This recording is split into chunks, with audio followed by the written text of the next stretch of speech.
അർജന്റീനയുടെ കേരളത്തിലേക്കുള്ള വരവ് അല്ലെങ്കിൽ മെസ്സിയുടെ വരവ് എന്ന് പറയുന്ന പ്രതീക്ഷ തുടരും എന്നുള്ള നിലയ്ക്കാണ് ഇന്ന് വരുന്ന വാർത്തകൾ എന്നുള്ളതാണ്. അതിലേക്ക് വരാം. കാരണം കഴിഞ്ഞ ദിവസങ്ങളിലൊക്കെയാണ് ഇപ്പം അർജന്റീൻ മാധ്യമപ്രവർത്തകനൊക്കെ ഒരു റിപ്പോർട്ട് ചെയ്തിരുന്നു. അതായത് അർജന്റീന ഈ പറഞ്ഞ ഡേറ്റ്സിൽ, അതായത് കേരളത്തിലെത്തി കളിക്കാമെന്ന് പറഞ്ഞിട്ടുള്ള ഡേറ്റ്സിൽ ഖത്തറിലും ചൈനയിലും അങ്കോളയിലുമൊക്കെ ആയിട്ടായിരിക്കും കളിക്കുക. അപ്പം വരില്ല എന്നുള്ള തരത്തിലൊക്കെ. അപ്പം ഇതുമായി ബന്ധപ്പെട്ടിട്ട് കായിക മന്ത്രിയോട് ചോദിച്ചൊരു സമയത്ത് പറഞ്ഞത് വരുമെന്നുള്ളത് തന്നെയാണ്. പിന്നെ അതിൻ്റെ പൂർണ്ണ ഉത്തരവാദിത്വം സ്പോൺസേഴ്സ് ആയിട്ടുള്ള റിപ്പോർട്ടർ ടി വിക്കൊക്കെയാണ് എന്നുള്ളത് പറഞ്ഞിരുന്നു. അതിൽ തന്നെ എനിക്ക് ഒരു വല്ലായ്മ തോന്നി. കാരണം ഇത്രയും നാൾ നമ്മൾ കൊണ്ടുവരും എന്ന് പറഞ്ഞിട്ട് കൊണ്ടുവരേണ്ടതാണ് റിപ്പോർട്ടർ ടി വിക്ക് തന്നെയാണ് അതിൻ്റെ ഉത്തരവാദിത്വം. അവർക്കൊരു ഉത്തരവാദിത്വം ഇല്ലാത്ത രീതിയിലൊക്കെ ആയിരുന്നു സംസാരിച്ചത്. എന്നാൽ ഇതുമായി ബന്ധപ്പെട്ട് ഇപ്പം റിപ്പോർട്ടർ ടി വിയുടെ MD ഒരു പത്രസമ്മേളനമൊക്കെ വിളിച്ചു കൂട്ടുകയും അതുമായി ബന്ധപ്പെട്ടിട്ടുള്ള കാര്യങ്ങളൊക്കെ സംസാരിക്കുകയും ചെയ്തു എന്നുള്ളതാണ്. അപ്പം പുള്ളി പറയുന്നൊരു കാര്യം എന്ന് വെച്ച് കഴിഞ്ഞാൽ ഈ വരില്ല എന്ന് പറയുന്ന കാര്യവും അല്ലെങ്കിൽ ഈ സമയത്ത് മറ്റ് രാജ്യങ്ങളിൽ കളിക്കുമെന്നുള്ള കാര്യമൊന്നും ഒഫീഷ്യലി പുറത്തേക്ക് വന്നിട്ടില്ല. ഇപ്പോഴും അർജന്റീന ഫുട്ബോൾ അസോസിയേഷനുമായിട്ട് അവർ ഡിസ്കഷൻസ് നടത്തിക്കൊണ്ടിരിക്കുകയാണ്. പണം കാര്യങ്ങളൊന്നും അടച്ചിട്ടില്ല. അത് പല ക്രൈറ്റീരിയാസ് അർജന്റീന അല്ലെങ്കിൽ പല ആവശ്യങ്ങൾ അർജന്റീന ഫുട്ബോൾ അസോസിയേഷൻ പറയുന്നുണ്ട്. അപ്പം അതൊക്കെ ഫുൾഫിൽ ചെയ്തതിന് ശേഷമായിരിക്കണം. കാരണം ഇത്രയും ഒരു ഭീമമായിട്ടുള്ള തുകയാണ് അവർക്ക് കൊടുക്കേണ്ടത്. അപ്പം അതിന് ശേഷമായിരിക്കും ആ ഒരു പണം അയക്കുക അങ്ങനെയുള്ള കാര്യങ്ങളൊക്കെ വരുന്നത്. അപ്പം വന്ന വാർത്തകൾ പണമാണൊരു പ്രശ്നം. അപ്പോൾ അതൊരു പ്രശ്നമേ അല്ല എന്നുള്ള നിലയിലേക്കൊക്കെയാണ് പറഞ്ഞ റിപ്പോർട്ടറുടെ MD പറയുന്നത്. ഈ പറഞ്ഞ പോലെ പണത്തിനപ്പുറത്തേക്ക് ഇപ്പം ഒപ്പോണൻസ് ആരാണ് എന്ന് പറയുന്നൊരു കാര്യം പ്രധാനപ്പെട്ട ഒരു കാര്യമാണ്. 50 റാങ്കിങ്ങിൽ താഴെയുള്ള രാജ്യമായിരിക്കണം എങ്കിൽ മാത്രമേ അർജന്റീന മത്സരം കളിക്കുകയുള്ളൂ. അർജന്റീന കേരളത്തിൽ കളിക്കാൻ എത്തുമെന്നുള്ള കാര്യം കൺഫേം ആയാൽ മാത്രമേ ഒപ്പോണൻസിൻ്റെ ഒരു കാര്യത്തിലും ഒരു തീരുമാനം എടുക്കാനായിട്ട് സാധിക്കത്തുള്ളൂ. പിന്നെ ആവശ്യപ്പെടുന്ന കാര്യങ്ങളായിട്ടൊക്കെ പറയുന്നത് ഇപ്പം ബിസിനസ് ക്ലാസ് ആയിട്ടുള്ള ഒരു ഫ്ലൈറ്റിലായിരിക്കണം ഇവർ എത്തേണ്ടത്. അതുപോലെ തന്നെ ഇവിടെ വരുമ്പോഴത്തേക്കും താമസിക്കാൻ സ്യൂട്ട് റൂംസും കാര്യങ്ങളൊക്കെ ഉണ്ടാകണം. പിന്നെ ഏറ്റവും പ്രധാനപ്പെട്ട ഒരു കാര്യമാണ് സ്റ്റേഡിയം. ഈ കാര്യങ്ങളൊക്കെ നോക്കിയതിന് ശേഷം മാത്രമേ ഇപ്പം ഒക്ടോബറാണ് ആദ്യം പറഞ്ഞത്. ഇപ്പം പറയുന്നതനുസരിച്ച് ഒക്ടോബർ ഓർ നവംബർ എന്നൊക്കെയുള്ള തരത്തിലേക്കാണ് പറയുന്നത്.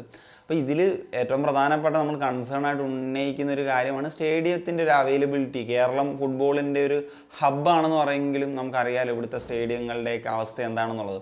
ഇപ്പോൾ കൊച്ചി സ്റ്റേഡിയത്തിൻ്റെ കാര്യം എടുക്കുക. അവിടെയാണ് ഇപ്പോൾ ഒരു ഫുട്ബോൾ മത്സരങ്ങൾ, ISL മത്സരങ്ങളൊക്കെ അടക്കം നടക്കുന്ന ഒരു സ്റ്റേഡിയം. അവിടുത്തെ സുരക്ഷാ പ്രശ്നങ്ങളൊക്കെ എന്ന് പറഞ്ഞു കഴിഞ്ഞാൽ വലിയൊരു പ്രോബ്ലം തന്നെയാണ്. അവിടെ കെട്ടിടത്തിൻ്റെ ഡാമേജോ അല്ലെങ്കിൽ ചുറ്റുമുള്ള കടമുറികൾ, ആ കടമുറികളിൽ കൂടുതലും ഹോട്ടലുകളാണ്. അപ്പം അങ്ങനെയുള്ള പല പ്രശ്നങ്ങളും ഉണ്ട്. അപ്പം ഇതൊക്കെ 2 മാസത്തിനുള്ളിൽ കൺഫർമേഷൻ കിട്ടിക്കഴിഞ്ഞാൽ പരിഹരിക്കപ്പെടുമെന്നുള്ളതൊക്കെ MD പറയുന്നുണ്ട്. പക്ഷെ ഒരു കാര്യം എന്ന് വെച്ച് കഴിഞ്ഞാൽ ഇപ്പം എങ്ങനെ ഈ പറഞ്ഞ പോലെ മെയിൻ്റനൻസും കാര്യങ്ങളൊക്കെ ഈ ഒരു കുറഞ്ഞ കാലയളവിൽ തീർക്കാനാവും?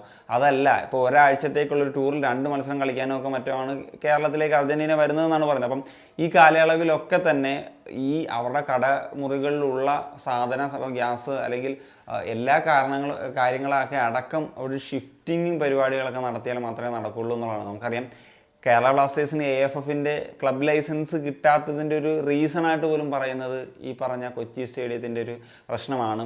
മുമ്പ് AFC സെക്രട്ടറിയോ മറ്റോ പറഞ്ഞായിട്ട് ഓർമ്മയുണ്ട് കൊച്ചി സ്റ്റേഡിയം എത്രമാത്രം ഒരു ഡേഞ്ചറസ് ആയിട്ടുള്ളൊരു സ്റ്റേഡിയമാണെന്നുള്ളത്. അപ്പം ഇങ്ങനെയൊക്കെയുള്ളൊരു കാര്യങ്ങൾ വരുന്ന സ്ഥിതിക്ക് ഇപ്പം അർജന്റീന ഫെഡറേഷൻ്റെ ആളുകൾ ഇവിടെ വന്ന് പരിശോധിക്കുമ്പോൾ ഇതൊക്കെ ഡിറ്റക്റ്റ് ചെയ്യില്ലേ?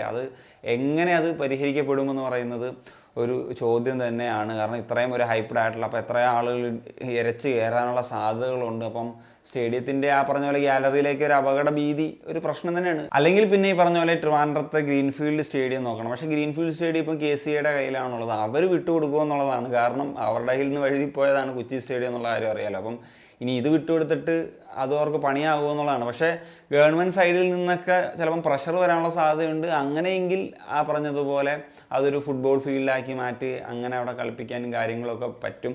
എന്താണെങ്കിലും പറഞ്ഞ പോലെ റിപ്പോർട്ടർ MDയുടെയൊക്കെ ഒരു കാര്യം വെച്ച് പറയുന്നത് അർജന്റീന വരില്ല എന്നുള്ള കാര്യത്തിലേക്കൊന്നും ഉറപ്പ് വരുത്തേണ്ട, വന്നേക്കും, കാര്യങ്ങളൊക്കെ തീരുമാനമായി എഗ്രിമെൻറ്റിൽ എത്തി പണം അടച്ചു കഴിഞ്ഞാൽ അവർ വരും. പിന്നെ ഈ പറഞ്ഞ പോലെ അവർ ഉദ്ദേശിക്കുന്ന ഫെസിലിറ്റീസും കാര്യങ്ങളൊക്കെ കൊടുക്കാൻ കഴിയണം എന്ന് പറയുന്നതും ഏറ്റവും പ്രധാനപ്പെട്ട കാര്യമാണ്. ഞാൻ പറഞ്ഞതുപോലെ ഇവിടെ വരുമ്പോൾ സ്യൂട്ട്സ് റൂംസ് അതിലേറ്റവും പ്രധാനപ്പെട്ടതാണ് സ്റ്റേഡിയത്തിൻ്റെ കാര്യം. പിന്നെ ട്രെയിനിങ് ഗ്രൗണ്ട്സ്, ഇതൊക്കെ ഒരു ഫാക്ടറായിട്ട് നിലനിൽക്കുകയാണ്. എന്താണെങ്കിലും നോക്കാം ഇതിപ്പോൾ എന്താണ് സംഭവിക്കാൻ പോകുന്നത് എന്നുള്ളത്.